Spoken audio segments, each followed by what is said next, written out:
नमस्कार। आइए आपको मैं हिंदी की क्लास में आपका स्वागत और अभिनंदन करती हूँ।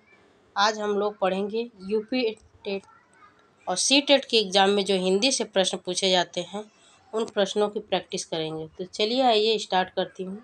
सबसे पहला प्रश्न हमारा है, देखिए एक बार निर्देश पढ़ लेते हैं। पेपर में ऐसे ही ठीक इसी प्रकार से निर्देश भी दिए रहेंगे कि नीचे दिए गए प्रश्नों के लिए सबसे सही विकल्प चुनना है। सबसे सही विकल्प का चुनाव करना है, उसके बाद उसका उत्तर बताना है। तो सबसे पहला प्रश्न हमारा बनता है कि भाषा सीखने की कौन सी विधि मातृभाषा को मध्यस्थ बनाए बिना दूसरी भाषा को सीखने में सहायक होती है। कह रहे हैं कि भाषा सीखने की कौन सी विधि मातृभाषा को मध्यस्थ बनाए बिना दूसरी भाषा को सीखने में सहायक होती है। तो अनुवाद विधि कि द्विभाषी विधि कि प्रत्यक्ष विधि कि अप्रत्यक्ष विधि कि प्रत्यक्ष विधि, कौन सी विधि होती है? ठीक है,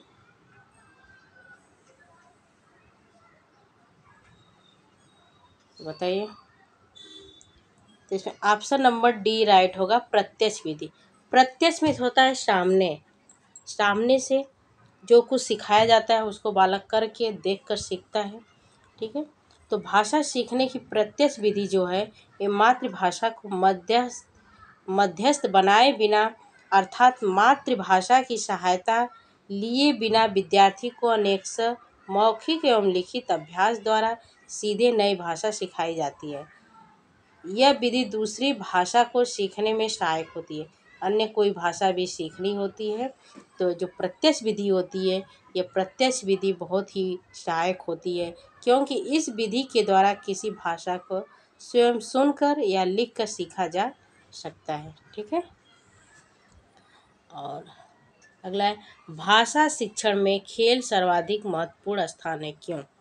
पूछा जा रहा है कि भाषा जो शिक्षण होते हैं उसमें खेल का रोल जो होता है, खेल सर्वाधिक महत्वपूर्ण स्थान है, क्यों?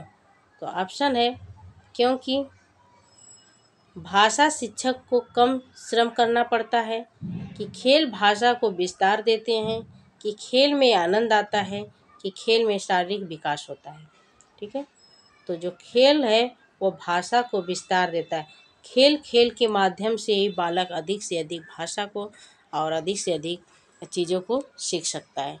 ठीक है, इसलिए स्कूलों में प्ले ग्रुप का और खेल को ज़्यादा ही महत्व दिया गया है। ठीक है, चलिए अगले प्रश्न पर चलते हैं।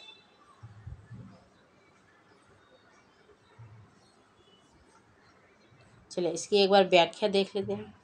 भाषा शिक्षण में खेल का सर्वाधिक महत्वपूर्ण स्थान है, क्योंकि खेल भाषा को विस्तार देते हैं।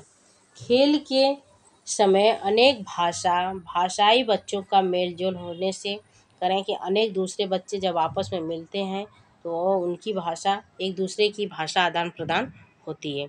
ठीक है, अतः शिक्षक को अपने शिक्षण में बच्चों की रुचि के अनुसार स्थानीय खेलों को शैक्षिक गतिविधि से जोड़कर बाल केंद्रित शिक्षण का प्रयास करना चाहिए। ठीक है, चलिए नेक्स्ट प्रश्न हमारा है, पाठ के अंत में अभ्यास और गतिविधियों का उद्देश्य नहीं है।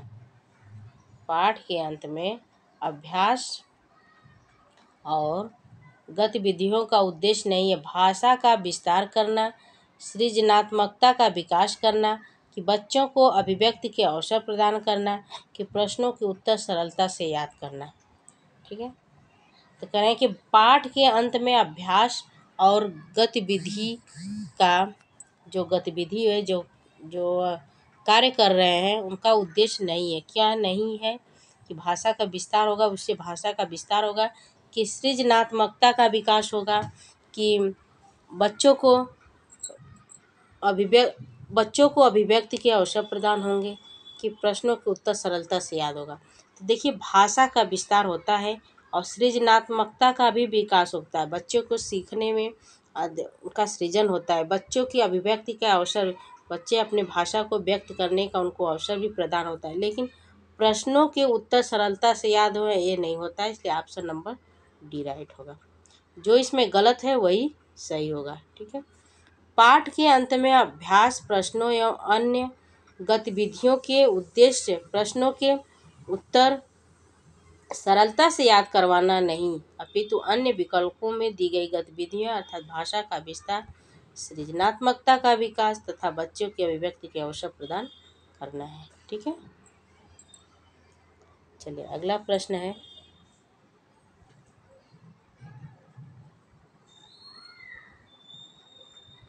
अगला प्रश्न हमारा है,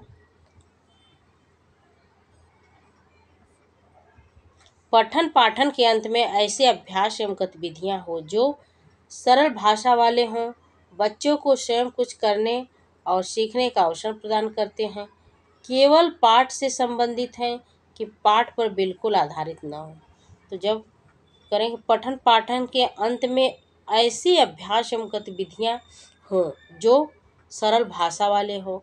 ठीक है, सरल भाषा वाले हो, ऐसे ज़रूरी नहीं है कि वो सरल भाषा रहेगा तभी वो बच्चे सीखेंगे।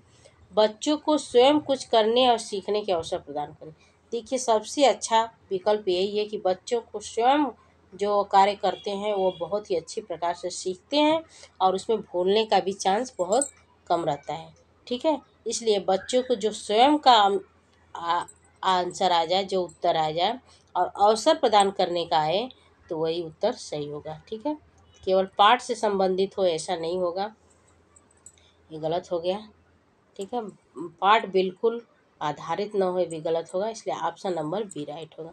स्कूल में पठन पाठन के अंत में ऐसे अभ्यास एवं गतिविधियां होनी चाहिए जिनसे बच्चों का शारीरिक मानसिक भाषिक व्यक्तित्व का उचित विकास हो सके तथा इससे उत्साहित होकर बच्चे स्वयं कुछ करने और सीखने में रुचि ले सकें। ठीक है, चलिए अगला प्रश्न चलते हैं।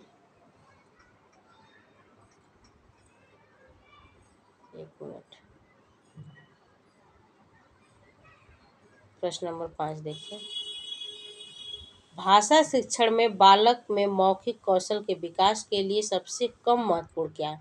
किसी विषय पर चर्चा करना, कि बच्चों की बात धैर्य से सुनना, कि अगला ऑप्शन है कि प्रश्नों के उत्तर पूछना, कि अपनी बात कहने का पूरा मौका देना। तो इसमें ऑप्शन नंबर सी है, प्रश्नों के उत्तर पूछना।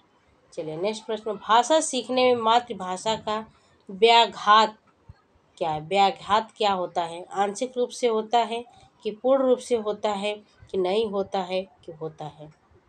करें कि भाषा जो व्याघात का संदर्भ द्वितीय अन्य भाषा शिक्षण से, अर्थात जो मातृभाषा को वो पढ़ रहे हैं, बच्चे सीख रहे हैं, वो मातृभाषा का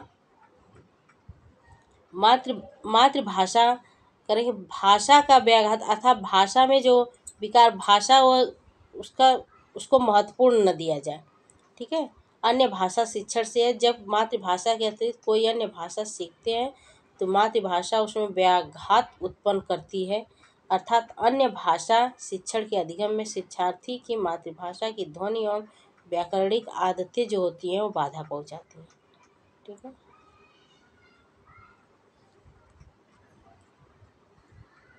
भाषाई कौशलों के संदर्भ में कौन सा कथन सत्य है? भाषाई कौशल एक साथ सीखे जाते हैं, क्रम से नहीं। कि भाषाई कौशल एक दूसरे से स्वतंत्र होते हैं। कि भाषाई कौशल एक क्रम से सीखे जाते हैं। कि भाषाई कौशल एक दूसरे को अप्रभावित नहीं करते हैं। तो ऑप्शन नंबर सी राइट होगा, भाषाई कौशल एक क्रम से सीखे जाते हैं। जो भाषा होती है, भाषा सीखने का जो क्रम होता है, सबसे पहला होता है सुनना, बोलना, पढ़ना, फिर लिखना। ठीक है, इस क्रम से भाषा को सीखा जाता है। तो भाषा कौशल का क्रम है श्रवण सुनना, वाचन बोलना, पठन पढ़ना और लेखन लिखना। बच्चा पहले भाषा को सुनता है, उसके बाद बोलता है, फिर पढ़ता है तथा लिखता है। इसे भाषाई कौशल के क्रम सीखे जाते हैं। ठीक है, अगला हमारा प्रश्न है,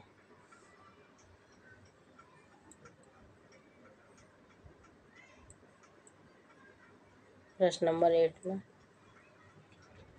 देखिए, भाषा सीखने में होने वाली त्रुटियों के संदर्भ में कौन सा कथन सत्य नहीं है?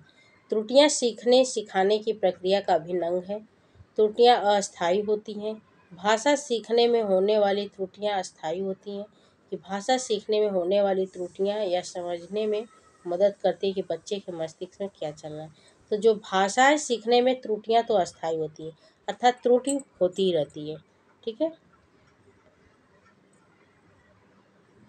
अगला प्रश्न है हमारा, एक प्राथमिक शिक्षक के रूप में आप सतत और व्यापक आकलन करते समय किसे सर्वोपरि मानते हैं? करें कि एक प्राथमिक शिक्षक में आकलन करते समय किसे सर्वोपरि मानते हैं?